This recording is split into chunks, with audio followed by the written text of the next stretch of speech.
and we don't like what's going on. Why don't you listen to us? That's what people are saying. Listen to us. We personally, many times, have these guys with the tan jackets, the cop badge, just going taking pictures of us and everybody else. And we've even had cops threaten us, yeah, you want to listen now, Mac?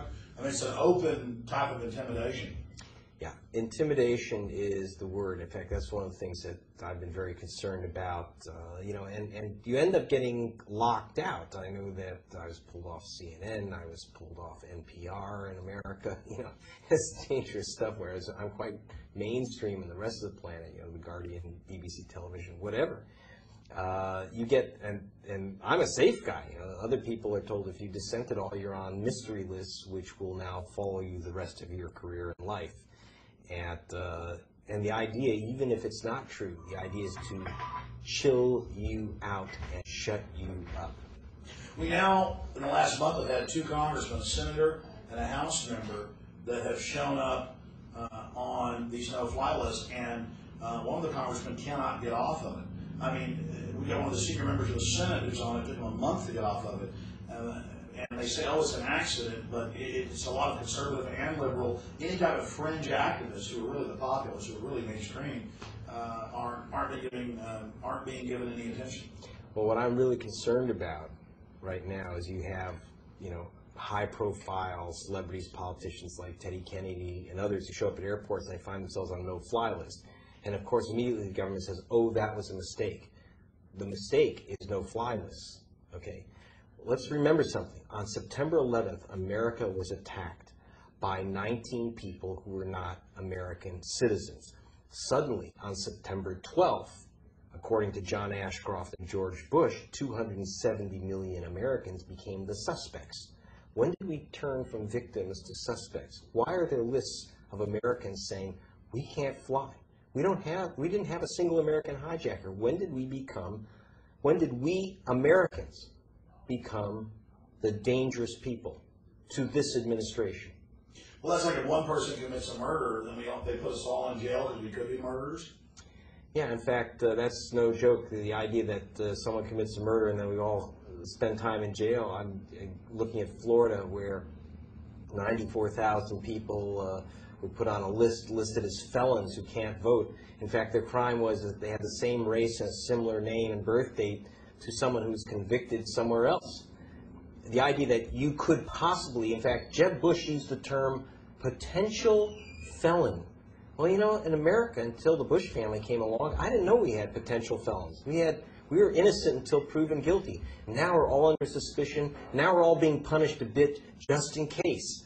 That's a whole new twist in the American system, and I don't know how long people are going to stand for it. And not many people are. And so if you raise a voice about it, they're going to say, well, then you join the list. Can we talk, the Bushes, a lot of this film is about their criminal past. I don't know if we're going to the Nazi stuff, but that's getting more and more mainstream. The Guardian's coming out with some stuff on that. Well, I'll get a little more about the deaths in Africa, the blood on their hands. Well, all of it. I mean, just the SNLs, the scamming, you just laundry list. The Bushes, I think you call them criminals on my show. I'll call them a crime family. But can you just rattle off, when you're showing pictures of them, just in news articles, rattle off, I mean, this is had his dad's a CIA director. I mean, these aren't, people think Ted Bundy was nice to get short hair and a suit. And just because you're like that, people are like, oh, they must be nice, nice guys. Well, in filming an hour-long documentary for BBC on the Bush family, I just ran out of time in 1 hour to simply list the quasi-criminal activities that have swirled around them. Some pretty sad stuff. We have, remember, George Bush is an ex-CIA director. He then used that to cash in big time, using his connections with savory dictators of like Mobutu of the Congo, Suharto of Indonesia, turning this into cash money for his family and for his family's campaigns. For example, I uncovered a story about how George Bush was involved with a gold mining company that bought property in Africa, where the property was cleared by burying 50 miners working on the property. They were buried alive when they refused to leave their property so that George Bush's crew could take over and take the gold. That story itself was buried because a barrage of Bush-related lawyers who try to keep the story under wraps. It's pretty difficult. Journalists are told not to touch this stuff, and believe me, you ain't going to see it on 60 Minutes. Can you talk about just let me give you a few examples of how the Bush family earned its fortune. You got Neil Bush, who took down the U.S. government for $1.5 billion, $1.5 billion by eating Silverado's bank accounts inside out. And he wasn't convicted of any crime only because his daddy was in the White House. Let's be honest about how that operated. You've got Marvin Bush, who's cashing in like a bandit on the war on terror through his investments and operations. You've got Senior Bush, of course, who has used his connections with dictators, his old CIA Rolodex, to cash in, and in some very questionable manners, whether it's gold mining operations. In fact, let me tell you about this gold mining operation. The company that hired him, Barrick Gold Mining, did so after his administration created a special rule allowing the company to lay a claim to the largest gold mine in America, in Nevada, $10 billion worth of gold ore. They paid $10,000. Bush's administration allowed that to happen, and then they gave Daddy Bush a job. That's how the operation works. What about Harkin? Oh, in addition, you got some other little problems here. Is that our president George W. is not very good at finding oil, but he made millions in the oil business because he wasn't good at drilling for oil, but he did drill into some Saudi Arabian pockets and hit some gushers. Harkin Oil, one of his failing companies, was pulled out of flames by Sheikh Abdullah Bakhsh. Very interesting about Mr. Bakhsh is that French intelligence has been looking at him as one of the people funding the charity fronts that back Al-Qaeda.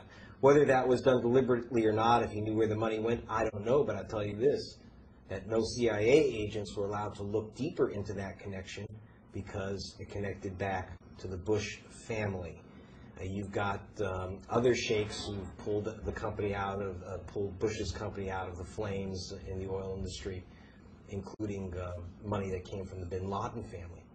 Now, does that mean that George Bush took cash so that the bin Ladens could then attack the World Trade Center? No, that's not what we're saying. We're saying that the CIA and FBI were blindsided. Agents told this to us at the BBC that we were blindsided because they were not allowed to follow up on these leads. Can you talk briefly about W1999? Yeah. One thing that was passed to BBC television was a document marked 199I, which means national security, and it was also marked secret on the top, and there's a good reason why it was kept secret, which was that it was a request by FBI agents, or it indicated that FBI agents were finally allowed to investigate an organization, a front organization headed by the bin Laden family members, and it was a suspected, as the FBI said, a suspected terrorist front. But they couldn't investigate this crew until September 13th, 2001. And by this time, these birds had flown. And now, the FBI, by the way, has never denied the authenticity of this document. So I got to tell you that, why didn't we see it coming? Because our guys were told, don't look. Greg, we've got corporate cronyism and corruption before, but they just seem to be massing power, and now it's $87 billion and no good contracts and Cheney out of the White House running Halliburton. I mean, now the looting has reached orgy proportions. Can you talk about that kind of stuff? In Iraq, the looting is starting at the highest levels. I was able to obtain a document for the reorganizing the economy of Iraq, which was ginned up by the Defense and State Departments beginning at the end of 2001. General J. Gardner, who was our first viceroy in Iraq, told me that he had these documents for basically grabbing all the assets of this nation, including, and I'm going to quote the document, especially the oil fields, especially the oil and oil services industry is in the document. So it's, in other words, they had the idea of the grab going way back to 2001. I talked to people who were advising the White House, who said that the discussion of what to do with Iraq's assets, especially oil, began literally within weeks of the inauguration.